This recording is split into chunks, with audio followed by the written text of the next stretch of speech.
धर्म क्या है? स्वामी विवेकानंद के शब्दों में मन पर नियंत्रण द्वारा आत्म साक्षात्कार भाग 2। अभ्यास नितांत आवश्यक है। आप रोजाना घंटों बैठकर मेरी बातें सुन सकते हैं, लेकिन अगर आप अभ्यास नहीं करेंगे तो आप एक कदम भी आगे नहीं बढ़ पाएंगे। सब कुछ अभ्यास पर निर्भर करता है। हम कभी ये बातें समझ नहीं पाएंगे अगर हम अनुभव नहीं करेंगे। हमें उन्हें स्वयं देखना और महसूस करना होगा। केवल व्याख्याओं और सिद्धांतों को सुनने से काम नहीं चलेगा। राजयोग 8 चरणों में विभाजित है। पहला चरण है यम, अहिंसा, सत्य, अस्तेय, संयम और किसी भी प्रकार का दान न लेना। इसके बाद है नियम, पवित्रता, संतोष, तप, अध्ययन और ईश्वर के प्रति समर्पण। इसके बाद आते हैं आसन, प्राणायाम, प्राण संयम, प्रत्याहार, इंद्रियों को अपने विषयों से रोकना, धारणा, मन को एक स्थान पर स्थिर करना, ध्यान, समाधि और परम चेतना। यम और नियम नैतिक प्रशिक्षण है। इनके आधार के बिना कोई भी योगाभ्यास सफल नहीं होगा। जैसे ही ये दोनों स्थापित हो जाएंगे, योगी को अपनी साधना का फल मिलना शुरू हो जाएगा। इसके बिना साधना कभी फलदायी नहीं होगी। योगी को मन, वचन या कर्म से किसी को भी हानि पहुंचाने का विचार नहीं करना चाहिए। दया केवल मनुष्यों के लिए नहीं होनी चाहिए, बल्कि उससे भी आगे बढ़कर समस्त विश्व को अपने में समाहित कर देना चाहिए। अगला चरण आसन है। शारीरिक और मानसिक व्यायामों की एक श्रृंखला प्रतिदिन तब तक करनी होती है जब तक कि कुछ उच्चतर अवस्थाएं प्राप्त ना हो जाए। इसलिए यह अत्यंत आवश्यक है कि हम एक ऐसा आसन खोजें जिसमें हम लंबे समय तक रह सकें। जो आसन किसी के लिए सबसे आसान हो, उसे ही चुना जाना चाहिए। चिंतन के लिए एक निश्चित आसन किसी व्यक्ति के लिए बहुत आसान हो सकता है, जबकि दूसरे के लिए बहुत कठिन। तंत्रिका धाराओं को विस्थापित करके एक नया मार्ग देना होगा। नए प्रकार के कंपन शुरू होंगे, मानो पूरी संरचना का पूर्ण निर्माण हो जाएगा। लेकिन क्रिया का मुख्य भाग मेरुदंड पर होगा। इसलिए आसन के लिए आवश्यक एकमात्र चीज है स्थिर रहना। रीढ़ की हड्डी को स्वतंत्र रखते हुए सीधे बैठें। छाती, गर्दन और सिर तीनों एक सीधी रेखा में रखें। शरीर का पूरा भार पसलियों पर टिका दें और फिर रीढ़ सीधी रखते हुए एक सहज स्वाभाविक मुद्रा में आ जाएं। आप आसानी से देख पाएंगे कि छाती अंदर करके आप बहुत ऊंचे विचार नहीं सोच सकते। योग का यह भाग हठ योग से कुछ मिलता जुलता है, जो पूर्णतः भौतिक शरीर से संबंधित है, और इसका उद्देश्य भौतिक शरीर को अत्यंत शक्तिशाली बनाना है। यहाँ हमारा इससे कोई लेना देना नहीं है, क्योंकि इसके अभ्यास अत्यंत कठिन है और इन्हें एक दिन में नहीं सीखा जा सकता, और अंततः इसमें कोई विशेष आध्यात्मिक विकास भी नहीं होगा। इनका उद्देश्य शारीरिक है, मानसिक नहीं। शरीर में एक भी ऐसी मांसपेशी नहीं है जिस पर मनुष्य पूर्ण नियंत्रण स्थापित ना कर सके। हृदय को उसकी इच्छा अनुसार रोका या चलाया जा सकता है, और शरीर के प्रत्येक अंग को इसी प्रकार नियंत्रित किया जा सकता है। योग की इस शाखा का परिणाम है मनुष्य को दीर्घायु बनाना। स्वास्थ्य ही मुख्य विचार है। हठ योगी का एकमात्र लक्ष्य वह दृढ़ निश्चयी होता है कि वह बीमार न पड़े, और वह कभी बीमार नहीं पड़ता। वह दीर्घायु होता है। 100 वर्ष उसके लिए कुछ भी नहीं है। 150 वर्ष की आयु में भी वह पूर्णतः युवा तरोताजा रहता है। उसका एक बाल भी सफ़ेद नहीं होता, और बस इतना ही। एक वट वृक्ष कभी कभी 5000 वर्ष तक जीवित रहता है, लेकिन वह वट वृक्ष ही होता है, इससे अधिक कुछ नहीं। इसलिए यदि कोई मनुष्य दीर्घायु होता है तो वह एक स्वस्थ प्राणी मात्र ही है। अभ्यास नितांत आवश्यक है। आप रोजाना घंटों बैठकर मेरी बातें सुन सकते हैं, लेकिन अगर आप अभ्यास नहीं करेंगे तो आप एक कदम भी आगे नहीं बढ़ पाएंगे। यह सब अभ्यास पर निर्भर करता है। जब तक हम इसका अनुभव नहीं करते तब तक हम उन्हें समझ नहीं पाते। हमें इन्हें स्वयं देखना और महसूस करना होगा। सिर्फ व्याख्याएं और सिद्धांत सुनने से काम नहीं चलेगा। अभ्यास में कई बाधाएं आती हैं। पहली बाधा है अस्वस्थ शरीर। अगर शरीर स्वस्थ अवस्था में नहीं है तो अभ्यास में बाधा आएगी। इसलिए हमें शरीर को स्वस्थ रखना होगा।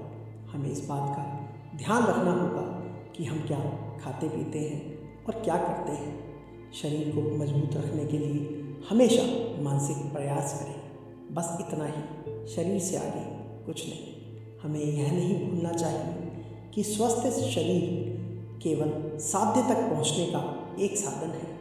अगर स्वास्थ्य ही साध्य होता तो हम जानवरों जैसे होते। जानवर शायद ही कभी अस्वस्थ होते हैं। दूसरी बाधा है संदेह। हम उन चीज़ों के बारे में हमेशा संदेह रहता है जिन्हें हम देख नहीं पाते। मनुष्य चाहे कितनी भी कोशिश कर ले, शब्दों पर निर्भर नहीं रह सकता। इसलिए हमारे मन में यह संदेह उठता है कि इन बातों में कोई सच्चाई है भी या नहीं। हम में से श्रेष्ठतम व्यक्ति भी कभी कभी संदेह करता है। अभ्यास से कुछ ही दिनों में एक छोटी सी झलक मिल जाएगी जो प्रोत्साहन और आशा देने के लिए पर्याप्त होगी। जैसा कि योग दर्शन के भाष्यकार कहते हैं, जब एक प्रमाण प्राप्त हो जाता है, चाहे वह कितना भी छोटा क्यों ना हो, वह हमें योग की संपूर्ण शिक्षा में विश्वास दिला देता है। ये झलकें शुरुआत में थोड़ी थोड़ी मात्रा में आएंगी, लेकिन आपको विश्वास, शक्ति और आशा देने के लिए पर्याप्त होंगी। उदाहरण के लिए, यदि आप अपने विचारों को अपनी नासिका की नोक पर केंद्रित करते हैं तो कुछ ही दिनों में आपको अत्यंत सुंदर सुगंध आने लगेगी, जो आपको यह दिखाने के लिए पर्याप्त होगी कि कुछ मानसिक अनुभूतियाँ ऐसी हैं जिन्हें भौतिक वस्तुओं के संपर्क के बिना भी स्पष्ट किया जा सकता है। लेकिन हमें हमेशा याद रखना चाहिए कि ये केवल साधन है। इस समस्त साधना का उद्देश्य साध्य लक्ष्य आत्मा की मुक्ति है। प्रकृति पर पूर्ण नियंत्रण और इससे कम कुछ भी नहीं लक्ष्य होना चाहिए। हमें प्रकृति का स्वामी बनना चाहिए, न कि दास, न शरीर का न मन का। हमें यह नहीं भूलना चाहिए कि शरीर हमारा है, हम शरीर के नहीं हैं। एक देवता और एक दानव एक महान ऋषि से आत्मा के बारे में जानने गए। उन्होंने उनके साथ लंबे समय तक अध्ययन किया। अंततः ऋषि ने उनसे कहा, तुम स्वयं ही वह आत्मा हो जिसकी तुम खोज कर रहे हो। दोनों ने सोचा कि वह उनका शरीर ही आत्मा है। वे पूरी तरह संतुष्ट होकर अपने लोगों के पास लौट गए और बोले, हमने वह सब कुछ सीख लिया है जो सीखना था। खाओ पियो और आनंद मनाओ। हम आत्मा हैं, हमसे परे कुछ भी नहीं है। राक्षस का स्वभाव अज्ञानी और धुंधला था, इसलिए आगे कभी कोई खोजबीन नहीं की, बल्कि इस विचार से पूरी तरह संतुष्ट था कि वह ईश्वर है, कि आत्मा से तात्पर्य शरीर ही है। देवता का स्वभाव अधिक शुद्ध था। उसने पहले यह सोचने की भूल की, मैं यानी यह शरीर भ्रम है, इसलिए इसे स्वस्थ और बलवान बनाओ, अच्छे वस्त्र पहनाओ और इसी प्रकार सब प्रकार के सुख प्रदान करो। लेकिन कुछ ही दिनों में उसे पता चल गया कि ऋषि उसके गुरु का यह आशय नहीं हो सकता, अवश्य ही कुछ उच्चतर होगा।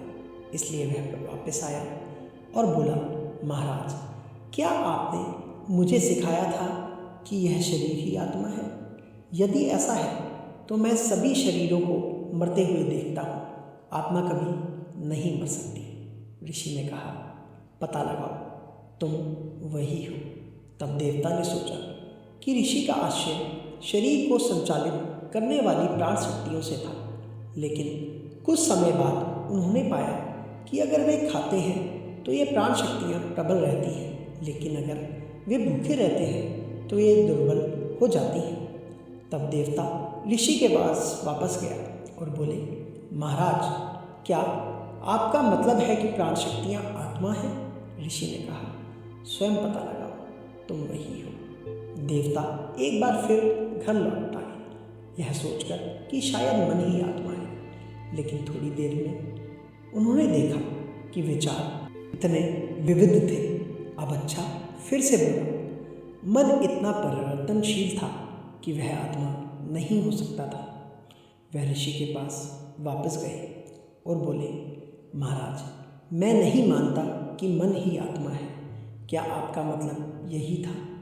नहीं, ऋषि ने उत्तर दिया, तुम वही हो, स्वयं पता करो। देवता घर गए और अंततः उन्होंने पाया कि वे आत्मा है, समस्त विचारों से परे, एक जन्म मृत्यु से रहित, जिसे तलवार छेद नहीं सकती, अग्नि जला नहीं सकती, वायु सुखा नहीं सकती, जल बहा नहीं सकता, अनादि अनंत अचल अमूर्त सर्वज्ञ सर्वशक्तिमान, कि वे न शरीर है न मन, बल्कि इन सब से परे हैं। अतः वे संतुष्ट हुए। किंतु बेचारे राक्षस को शरीर प्रेम के कारण सत्य की प्राप्ति नहीं हुई। इस संसार में इन असुरी प्रवृत्तियों की बहुतायत है, किंतु कुछ देवता भी हैं। यदि कोई इंद्रिय भोगों की शक्ति बढ़ाने के लिए कोई विज्ञान सीखने का प्रस्ताव रखता है तो उसे उसके लिए बहुत से लोग तैयार मिलते हैं। यदि कोई परम लक्ष्य को बताने का बीड़ा उठाता है तो उसे सुनने वाले बहुत कम मिलते हैं। बहुत कम लोगों में सर्वोच्च को ग्रहण करने की शक्ति होती है। उसे प्राप्त करने का धैर्य तो और भी कम होता है।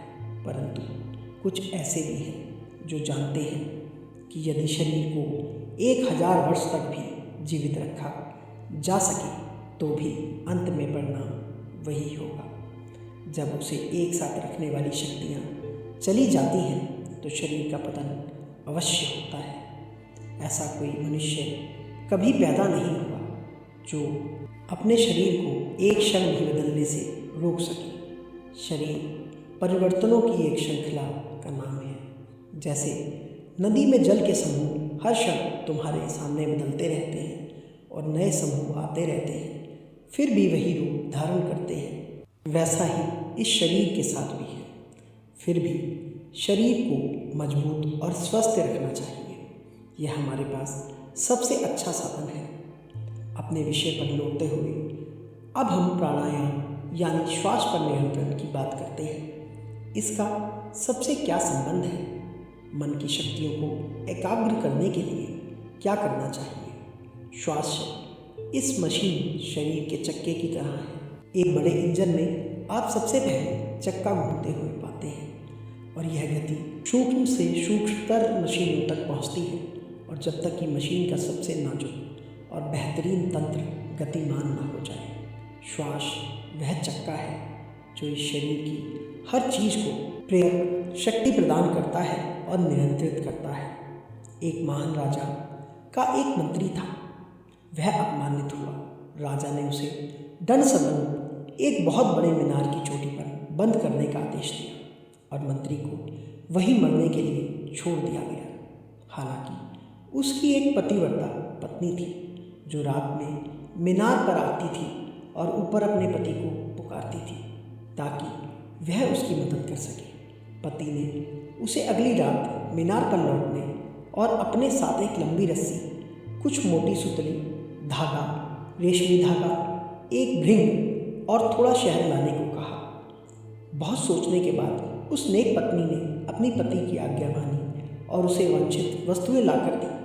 पति ने उसे रेशमी धागे को भृंग से मजबूती से बांधने और फिर उसके सींगों पर शहद की एक बूंद लगाने और उसे मीनार की दीवार पर इस तरह छोड़ देने का निर्देश दिया कि उसका सर ऊपर की ओर हो। उसने इन सभी निर्देशों का पालन किया और भृंग अपनी लंबी यात्रा पर निकल पड़ा। आगे शहद की गंध पाकर वह शहद तक पहुंचने की उम्मीद में धीरे धीरे आगे बढ़ता रहा। आखिरकार मीनार के ऊपर पहुंच गया। तभी मंत्री ने भृंग को पकड़कर रेशम का धागा अपने कब्जे में ले लिया। उसने अपनी पत्नी से कहा कि वह दूसरे सिरे को रस्सी से बांध दे। और रस्सी को ऊपर खींचने के बाद उसने मोटी सुतली से यही प्रक्रिया दोहराई और आखिर में रस्सी से फिर बाकी काम आसान हो गया। मंत्री रस्सी के सहारे मीनार से नीचे उतरा और भाग निकला। हमारे शरीर में श्वास की गति रेशमी धागा है। इसे पकड़कर और नियंत्रित करना सीखकर हम तंत्रिका धाराओं के धागे को पकड़ लेते हैं और इन्हीं से हमारे विचारों की दृढ़ डोरी और अंततः प्राण की रस्सी निकलती है, जिसे नियंत्रित करके हम मुक्ति प्राप्त करते हैं। हम अपने शरीर के बारे में कुछ भी नहीं जानते, हम जान नहीं सकते। ज़्यादा से ज़्यादा हम एक मृत शरीर लेकर उसके टुकड़े टुकड़े कर सकते हैं और कुछ लोग तो किसी जीवित जानवर को लेकर उसके टुकड़े टुकड़े कर कर यह देख सकते हैं कि शरीर के अंदर क्या है। फिर भी इसका हमारे अपने शरीर से कोई लेना देना नहीं है। हम उसके बारे में बहुत कम जानते हैं। ऐसा क्यों है? क्योंकि हमारा ध्यान भीतर चल रही सूक्ष्मतम गतिविधियों को पकड़ने के लिए पर्याप्त विवेकशील नहीं है। हम इन्हें तभी जान सकते हैं जब मन अधिक सूक्ष्म हो जाए और मानव शरीर में गहराई तक प्रवेश कर जाए। सूक्ष्म बोध प्राप्त करने के लिए हमें स्थूल बोध से शुरुआत करनी होगी। हमें उस चीज़ को पकड़ना होगा जो पूरे इंजन को गतिमान कर रही है। यही प्राण है, जिसका सबसे स्पष्ट प्रकटीकरण श्वास है। फिर श्वास के साथ हम धीरे धीरे शरीर में प्रवेश करेंगे, जिससे हम उन सूक्ष्म शक्तियों तंत्रिका धाराओं के बारे में जान पाएंगे जो पूरे शरीर में गतिमान है। जैसे ही हम उन्हें बोध और अनुभव करना सीखेंगे, हम उन पर और शरीर पर नियंत्रण पाना शुरू कर देंगे। मन भी इन्हीं विभिन्न नाड़ी धाराओं द्वारा गतिमान होता है। अतः अंततः हम शरीर और मन दोनों को अपना सेवक बनाकर उन पर पूर्ण नियंत्रण की स्थिति प्राप्त कर लेंगे। ज्ञान ही शक्ति है, हमें यह शक्ति प्राप्त करनी है। जैसे ही हम इन धाराओं को अपने चारों ओर महसूस करेंगे, संदेह दूर हो जाएंगे। लेकिन इसके लिए प्रतिदिन कठोर अभ्यास की आवश्यकता है। आपको कम से कम 2 बार अभ्यास करना होगा हर दिन। और सबसे अच्छा समय सुबह और शाम के आसपास होता है, जब रात दिन में और दिन रात में बदल जाता है तो सापेक्ष शांति की स्थिति उत्पन्न होती है। सुबह और शाम का समय शांति के 2 काल हैं। इन समयों में आपके शरीर में शांत होने की प्रवृत्ति होती है। हमें उस स्वाभाविक स्थिति का लाभ उठाना चाहिए और उस समय अभ्यास शुरू करना चाहिए। यह नियम बना लें कि जब तक आप अभ्यास न कर लें तब तक कुछ ना खाएं। यदि आप ऐसा करते हैं तो भूख की प्रबलता आपके आलस्य को तोड़ देगी। भारत में बच्चों को सिखाया जाता है कि जब तक वे अभ्यास या पूजा ना कर लें तब तक कुछ ना खाएं, और कुछ समय बाद यह उनके लिए स्वाभाविक हो जाता है।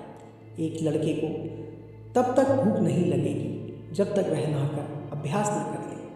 आप में से जो लोग इसे वहन कर सकते हैं उनके लिए बेहतर होगा कि इस अभ्यास के लिए एक कमरा ही रखें। उस कमरे में न सोएं, उसे पवित्र रखना जरूरी है। जब तक आप स्नान न कर लें और तन मन से पूरी तरह शुद्ध ना हो जाएं, तब तक उस कमरे में प्रवेश न करें। उस कमरे में हमेशा फूल रखें। यह एक योगी के लिए सबसे अच्छा वातावरण है।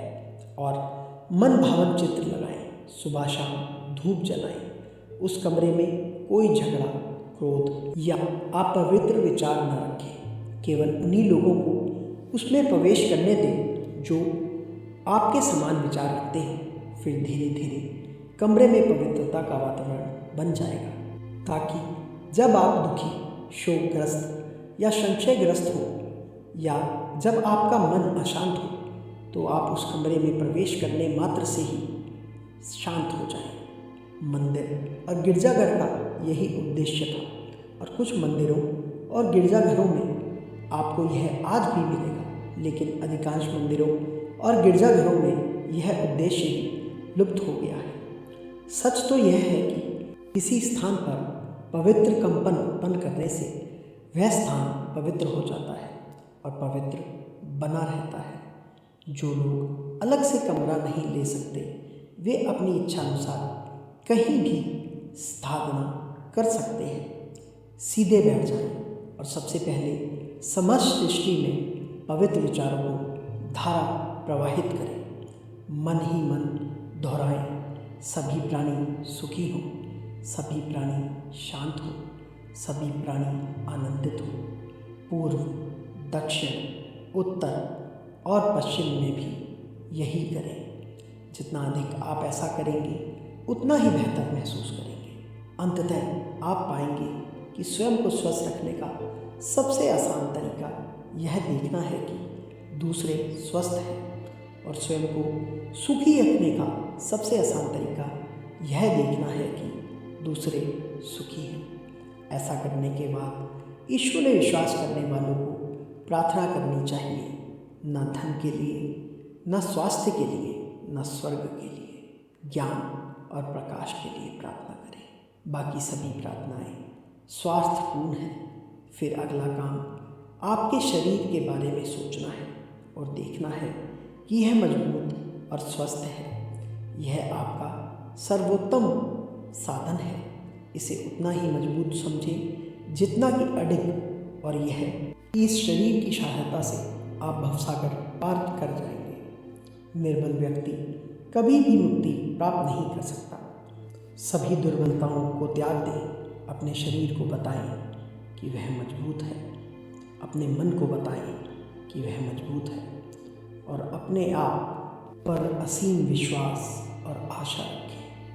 अब हमें प्राणायाम के अभ्यासों पर ध्यान देना है।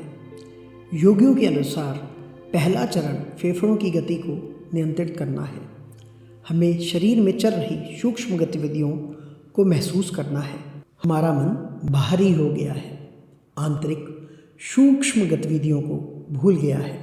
अगर हम इन्हें महसूस कर सकें तो हम इन्हें नियंत्रित भी कर सकते हैं। ये तंत्रिका धाराएं पूरे शरीर में प्रवाहित होती हैं, प्रत्येक मांसपेशी में जीवन और स्फूर्ति लाती हैं, लेकिन हम इन्हें महसूस नहीं करते। योगी कहते हैं कि हम ऐसा करना सीख सकते हैं। कैसे? फेफड़ों की गति को अपनाकर और नियंत्रित करके। जब हम कुछ समय तक ऐसा कर लेते हैं तो पर्याप्त समय तक हम सूक्ष्म गतियों को नियंत्रित करने में सक्षम हो जाएंगे। सीधे बैठें। शरीर को सीधा रखना आवश्यक है।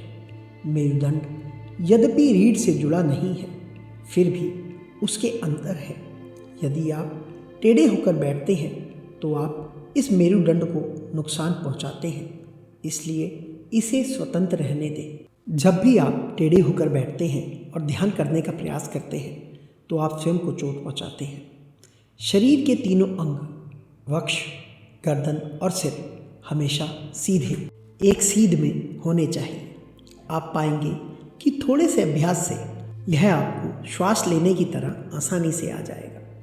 दूसरी बात है तंत्रिकाओं पर नियंत्रण पाना।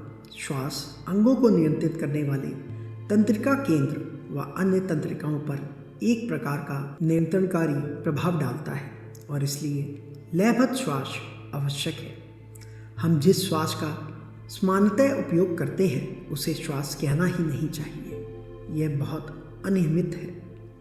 पहला पाठ बस सांस लेना है, संतुलित तरीके से अंदर और बाहर। इससे पूरे शरीर में सामंजस्य स्थापित होगा। जब आप कुछ समय तक इसका अभ्यास कर लें तो इसके साथ ओम या किसी अन्य पवित्र शब्द का जाप भी कर लेना अच्छा रहेगा। भारत में हम 1, 2, 3, 4 गिनने की बजाय कुछ प्रतीकात्मक शब्दों का प्रयोग करते हैं। इसलिए मैं आपको प्राणायाम के साथ ओम या किसी अन्य पवित्र शब्द का मानसिक जाप जोड़ने की सलाह देता हूँ। इस शब्द को सांस के साथ लयबद्ध और सामंजस्यपूर्ण ढंग से अंदर और बाहर आने दें, और आप पाएंगे कि पूरा शरीर लयबद्ध हो रहा है। तब आप सीखेंगे कि विश्राम क्या है। इसकी तुलना में नींद कोई विश्राम नहीं है। एक बार जब यह विश्राम आ जाता है तो सबसे थकी हुई नसें भी शांत हो जाएंगी और आप पाएंगे कि आपने पहले कभी वास्तव में विश्राम नहीं किया था। इस अभ्यास का पहला प्रभाव चेहरे के भावों में बदलाव के रूप में दिखाई देता है। कठोर रेखाएं गायब हो जाती हैं। शांत विचारों के साथ चेहरे पर शांति छा जाती है। इसके बाद एक मधुर आवाज़ आती है। मैंने कभी किसी योगी को कर्कश आवाज़ में नहीं देखा। ये लक्षण कुछ महीने के अभ्यास के बाद दिखाई देते हैं। योगी दावा करते हैं कि मानव शरीर में मौजूद सभी ऊर्जाओं में से सबसे उच्च ऊर्जा वह है जिसे वे ओजस कहते हैं। अब यह ओजस मस्तिष्क में संचित होता है और किसी व्यक्ति के मस्तिष्क में जितना अधिक ओजस होता है वह उतना ही अधिक शक्तिशाली, उतना ही अधिक बौद्धिक, उतना ही अधिक आध्यात्मिक रूप से प्रबल होता है। एक व्यक्ति सुंदर भाषा और सुंदर विचार बोल सकता है, लेकिन वे लोगों को प्रभावित नहीं करते। दूसरा व्यक्ति ना तो सुंदर भाषा बोलता है, ना ही सुंदर विचार, फिर भी उसके शब्द मनमोहक होते हैं। उसकी प्रत्येक गति शक्तिशाली होती है। यही ओजस की शक्ति है। अब प्रत्येक मनुष्य में यह ओज कम या अधिक मात्रा में संग्रहित होता है। शरीर में कार्यरत सभी शक्ति अपने चरम पर ओज बन जाती है।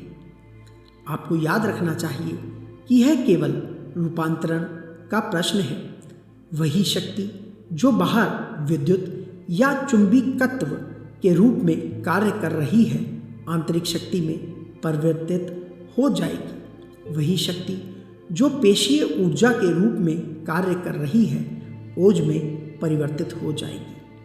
योगी कहते हैं कि मानव ऊर्जा का वह भाग जो यौन क्रिया और यौन विचार के माध्यम से अभिव्यक्त होता है, जब उसे रोका और नियंत्रित किया जाता है तो वह आसानी से ओज में परिवर्तित हो जाता है। केवल पवित्र पुरुष या स्त्री ही ओज को बढ़ा सकते हैं और उसे मस्तिष्क में संग्रहित कर सकते हैं। इसलिए पवित्रता को सदैव सर्वोच्च गुण माना गया है। एक पुरुष को लगता है कि यदि वह अपवित्र है तो उसकी आध्यात्मिकता चली जाती है। वह मानसिक शक्ति और नैतिक सहन शक्ति खो देता है। इसलिए दुनिया के सभी धार्मिक संप्रदायों में जिन्होंने आध्यात्मिक दिग्गजों को जन्म दिया है, आप हमेशा पूर्ण शुद्धता पर जोर देते हुए पाएंगे। इसलिए विवाह का त्याग करके भिक्षुओं का जन्म हुआ। मन, वचन और कर्म में पूर्ण शुद्धता होनी चाहिए। बिना इसके राजयोग का अभ्यास खतरनाक है और पागलपन की ओर ले जा सकता है। अगर लोग राजयोग का अभ्यास करते हुए भी अशुद्ध जीवन जीते हैं तो वे योगी बनने की उम्मीद कैसे कर सकते हैं। अगला चरण प्रत्याहार कहलाता है। यह क्या है? आप जानते हैं कि अनुभूतियाँ कैसे उत्पन्न होती हैं। सबसे पहले बाहरी उपकरण होते हैं, फिर आंतरिक अंग जो मस्तिष्क केंद्रों के माध्यम से शरीर में कार्य करते हैं, और अंत में मन होता है।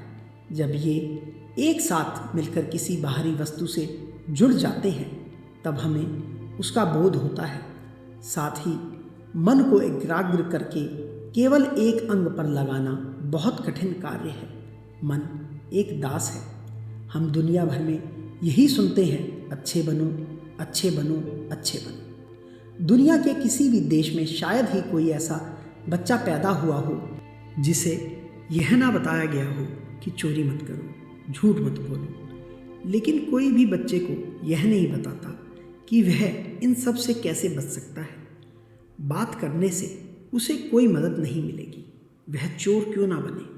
हम उसे चोरी ना करने की शिक्षा नहीं देते, हम बस उससे कहते हैं चोरी मत करो। जब हम उसे अपने मन पर नियंत्रण करना सिखाते हैं तभी हम उसकी असली मदद कर पाते हैं। सभी आंतरिक और बाहरी क्रियाएं तब होती हैं जब मन स्वयं को कुछ केंद्रों, जिन्हें इंद्रियां कहते हैं, से जोड़ता है, चाहे स्वेच्छा से या अनिच्छा से। मन स्वयं को केंद्रों से जोड़ने के लिए आकर्षित होता है और इसलिए लोग मूर्खतापूर्ण कार्य करते हैं और दुख महसूस करते हैं, जो कि यदि मन वश में होता तो वे नहीं करते। मन को वश में करने का परिणाम क्या होगा? तब यह स्वयं को अनुभूति के केंद्रों से नहीं जोड़ेगा और स्वाभाविक रूप से भावना और इच्छा वश में हो जाएगी। अब तक तो सब साफ है।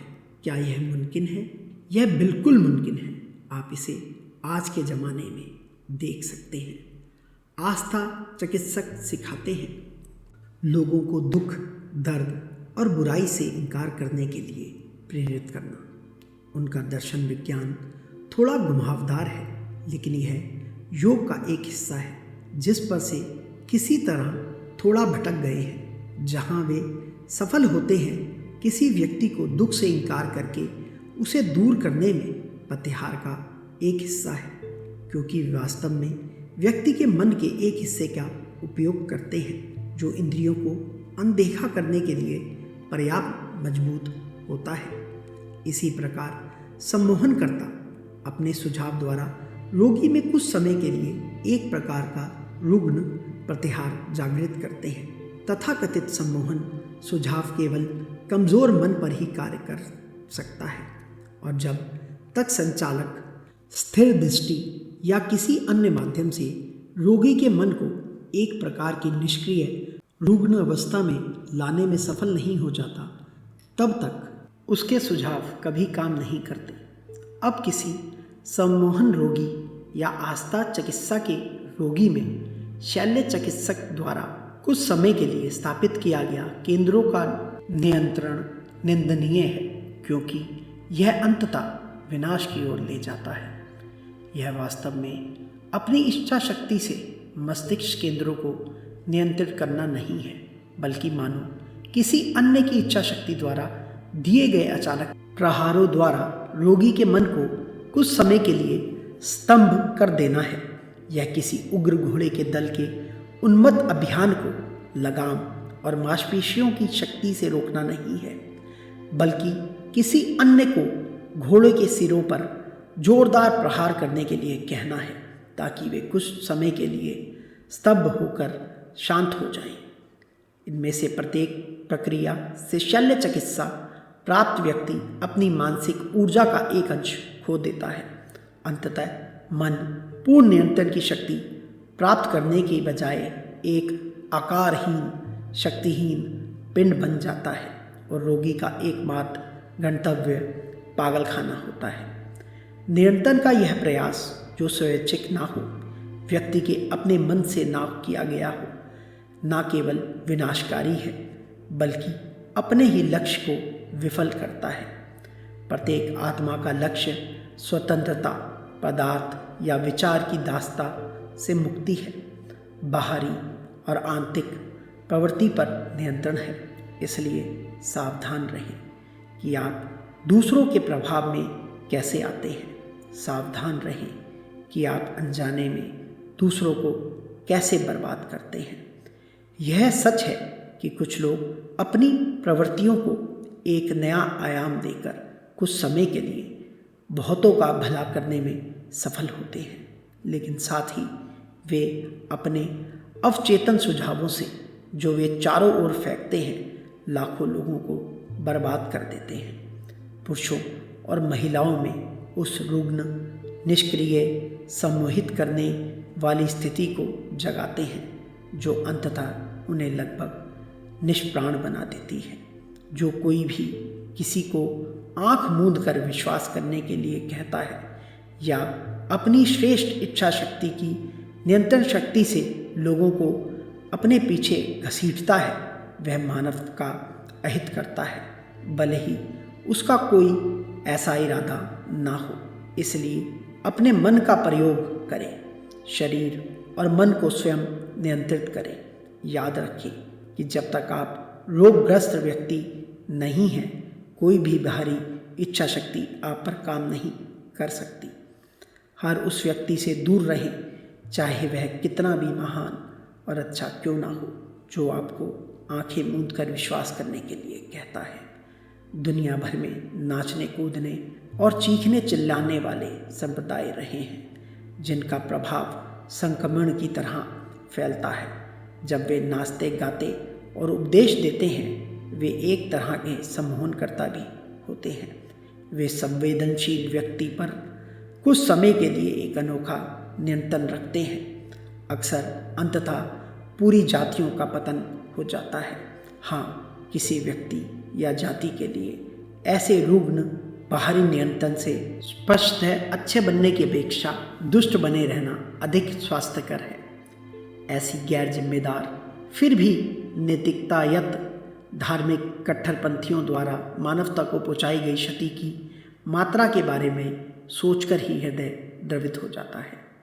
वे यह नहीं जानते कि जो मन उनके सुझावों के प्रभाव में संगीत और प्रार्थनाओं के साथ अचानक आध्यात्मिक उथल पुथल को प्राप्त कर लेते हैं, वे स्वयं को निष्क्रिय, रुग्ण और शक्तिहीन बना रहे हैं। स्वयं को किसी भी अन्य सुझाव के लिए खोल रहे हैं, चाहे वह कितना भी बुरा क्यों ना हो। यह अज्ञानी भ्रमित व्यक्ति शायद ही स्वप्न में वे मानव हृदयों को बदलने की अपनी चमत्कारी शक्ति पर, जो उन्हें लगता है कि बादलों के ऊपर किसी सत्ता द्वारा उन पर बरसाई गई है, स्वयं को बधाई देते हुए वे भविष्य के पतन, अपराध, पागलपन और मृत्यु के बीज बो रहे हैं। इसलिए हर उस चीज़ से सावधान रहें जो आपकी स्वतंत्रता छीन लेती है। जान लें कि यह खतरनाक है और अपनी क्षमता के अनुसार इससे बचें।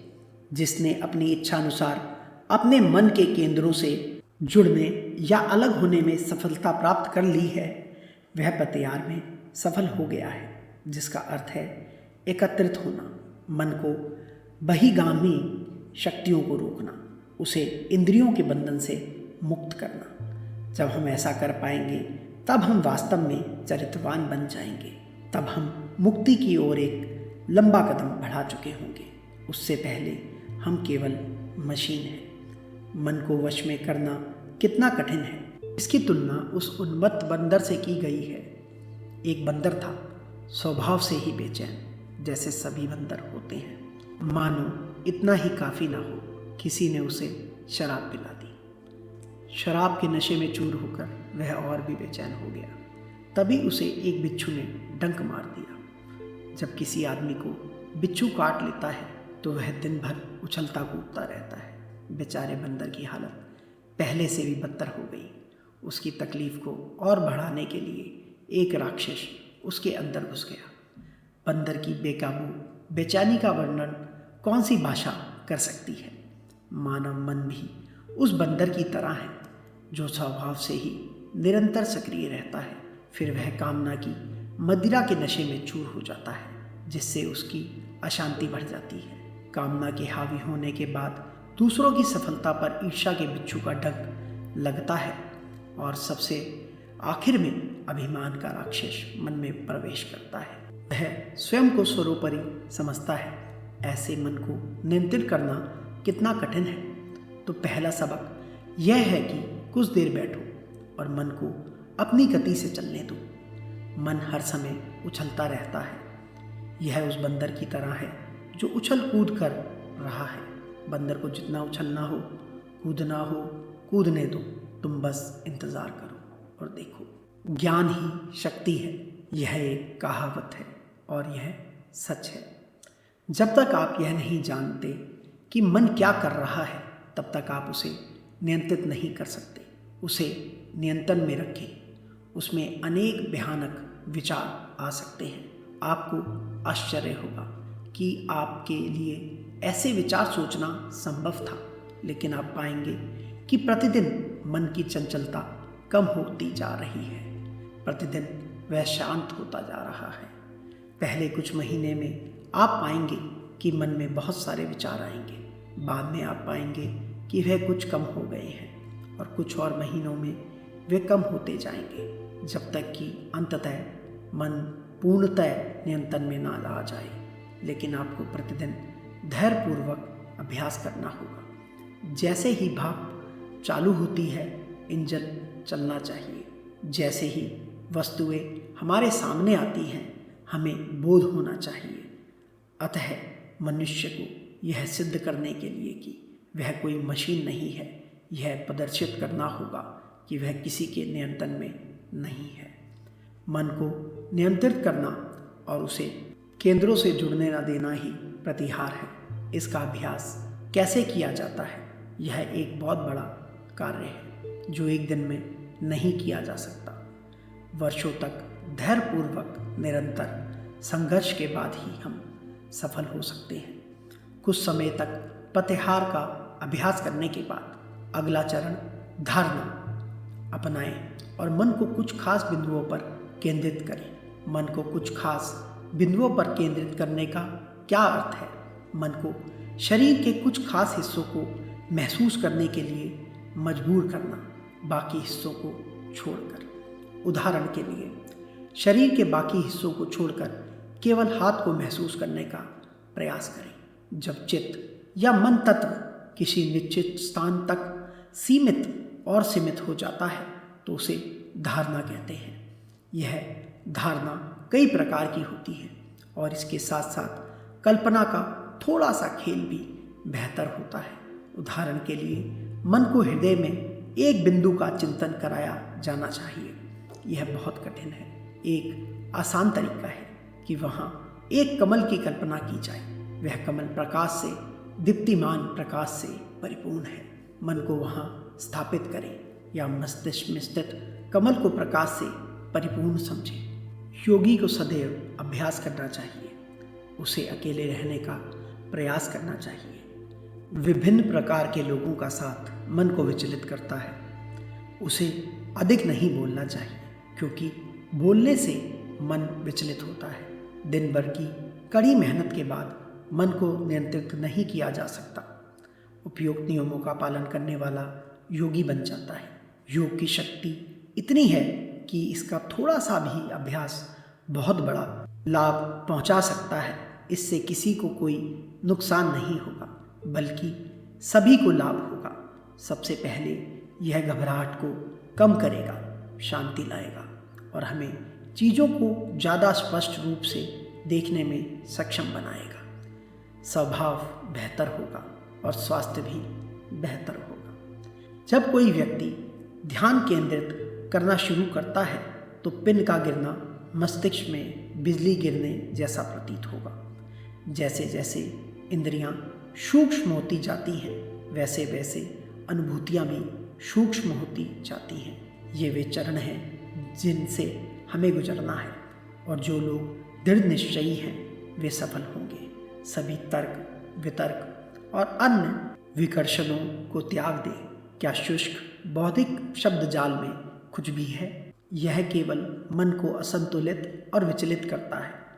सूक्ष्मतर स्तरों की वस्तुओं का साक्षात्कार करना होगा। क्या बातचीत से ऐसा होगा? इसलिए सभी व्यर्थ की बातें त्याग दें। केवल उन्हीं पुस्तकों को पढ़ें जो आत्म साक्षात्कार प्राप्त व्यक्तियों द्वारा लिखी गई हो। जो लोग वास्तव में योगी बनना चाहते हैं उन्हें त्याग करना होगा हमेशा के लिए। चीज़ों को कुतरने का यह सिलसिला। एक विचार उठाओ, उस एक विचार को अपना जीवन बना लो, उसके बारे में सोचो, उसके सपने देखो, उस विचार पर जियो। अपने मस्तिष्क, मांसपेशियों, नसों, शरीर के हर हिस्से को उस विचार से भर दो और बाकी सभी विचारों को छोड़ दो। यही सफलता का मार्ग है और इसी तरह महान आध्यात्मिक दिग्गज पैदा होते हैं।